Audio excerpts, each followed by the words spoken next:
மகா, இத்தனை நாள் ஸ்கூல் லீவ் விட்டுருந்தாங்க. உனக்கு எப்படி இருந்து இத்தனை நாள் ஸ்கூல் லீவ் விட்டுருந்தாங்களா? அந்த லீவில் நீ எப்படி என்ஜாய் பண்ண? நல்லா இருந்துச்சா நல்லா இல்லையா லீவு? சூப்பராக இருந்துச்சு. சூப்பராக இருந்ததா? சரி, நாளைக்கு ஸ்கூல் ஓப்பனிங்கு, அது எப்படி இருக்குது? போர் அடிக்குது. ஓ, ஸ்கூல் லீவ் விட்டால் சூப்பராக இருக்குது. ஸ்கூல் ஓப்பனிங்னா போர் அடிக்குதா? இன்னும் ஒரு கோடி மாதம் லீவ் விட்டா அப்படியே நல்லா அலையலாம். ஒரு கோடி மாதம்னா உன் லைஃபே அவ்வளோதான் இருக்கும். அவ்வளோ நாள் லீவ்லேயே இருந்துருன்னு நினைக்கிறியா? ஆமாம். ம், ஏன் ஸ்கூலுக்கு போனால் போர் அடிக்கி? வீட்டில் இருந்தால் ஸ்கூலுக்கு போகலான்னு தருது, ஸ்கூலில் இருந்தால் வீட்டுக்கு வரலான்னு தருது. சரி, இந்த ஒரு வாரம் நீ வீட்டில் தான் இருந்த, அப்போ ஸ்கூல் போகணுன்னு தோணுச்சா உனக்கு?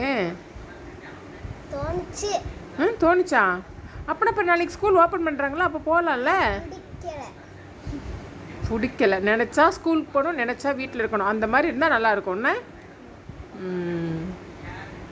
சரி, உன்னைய மாதிரி ஹலோ ஹாய் ஃப்ரெண்ட்ஸ். இந்த மாதிரி எவ்வளவோ பிள்ளைகளுக்கு இந்த ஒரு 10 days லீவ் விட்டுருந்தாங்க, நல்லா ஜாலியாக இருந்திருப்பாங்க.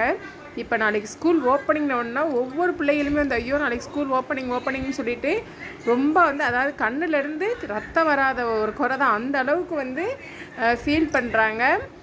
நம்மளும் இந்த மாதிரி ஏஜில் இப்படி தான் இருந்திருப்போம். எத்தனை பேர் இந்த மாதிரி ஸ்கூல் லீவ் விட்டால் ஜாலியாகவும் ஸ்கூல் ஓப்பனிங்னா அழுதுகிட்டும் இருந்திருப்பீங்க அப்படிங்கிறத கமெண்ட் பாக்ஸில் மென்ஷன் பண்ணுங்கள். மகா மாதிரி என்ன? இந்த வீடியோ உங்களுக்கு பிடிச்சிருந்தா லைக் பண்ணுங்கள், ஷேர் பண்ணுங்கள், கமெண்ட் பண்ணுங்கள், மறக்காம சப்ஸ்கிரைப் பண்ணுங்கள். ஓகே, பாய்.